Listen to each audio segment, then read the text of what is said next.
Hey guys, welcome back to the shop. So I got a fun little video for you today. I'm going to show you how I made this very simple louver press here so that you can punch out nice uniform louvers just like this in a piece of sheet metal. This is 16th inch aluminum and it works pretty well for this. This is, that I've seen, by far the simplest way to do this if you want to make one yourself. I just made it with a bottle jack and pieces of steel that I had laying around, and you can see I have it mounted right in here to my English wheel frame. So if you have something like this to start off of as like a nice sturdy frame, that'll make it even easier. So enjoy the video.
Alright, so I got it set up in here. I just have it clamped in here. It sets up pretty easily, but it does take a while to get it lined up because it's nowhere, it doesn't bolt in, it's just clamped in and you have to adjust it. And it's kind of tedious, but eventually you'll get it so that it lines up pretty nicely. So when you want to punch a louver, I'll get it up pretty close like this. Again, I'll double check it every time just to look at it to make sure that the die seems to be lined up. Then I'll get my piece of aluminum, slide it into here. Then I'll jack it up a little bit, just until it's touching there, so now that's not going to move at all. I'll get a couple pieces of spacers. This is a 1/4" spacer, and I'll put these around here.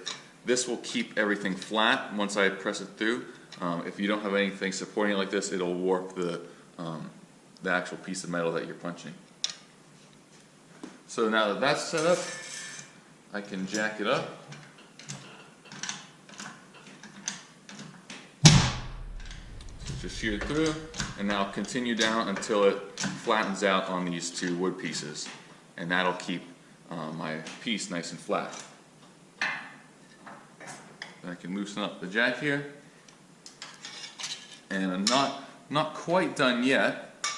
The next step is I'll put this back up onto the die here, and I'll get a flat piece of steel like this, and I'll put it down right underneath that, and then I'll jack it up onto there just to flatten out the top edge of that louver to make it nice and flat and square, and it'll just look much better. You'll see here in a second.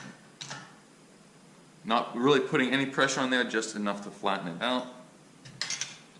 Then release tension on there, and you can see that that's the kind of comparison there. So this is what it looks like the first time you punch it through. It's just kind of like sheared through there. That might be what you're going for, but I personally like this look a lot better. A nice straight line with even radiuses on each side. A nice curvature here, whereas this is just kind of like almost flat in the middle there. This is nice and even and uniform all the way around. Alright, so there's my louver press. As you saw, it works pretty well. You can make this yourself if you have a bottle jack and some pieces of steel like this laying around, and it works pretty well once you get everything lined up. If you had 1,000 louvers you wanted to punch for something, probably not the best way to go though, because you can see this does move a little bit, so if this gets bumped, then it's going to ruin your piece because it's not going to be lined up at all. So I do have to check the alignment before each and every louver. But if you just have a custom project you're working on, you want to add some nice cooling vents like this, or just some louvers for extra aesthetics, this is a nice way to go, and it's a fun little project for the day as well. So thanks for watching, and I'll see you next time.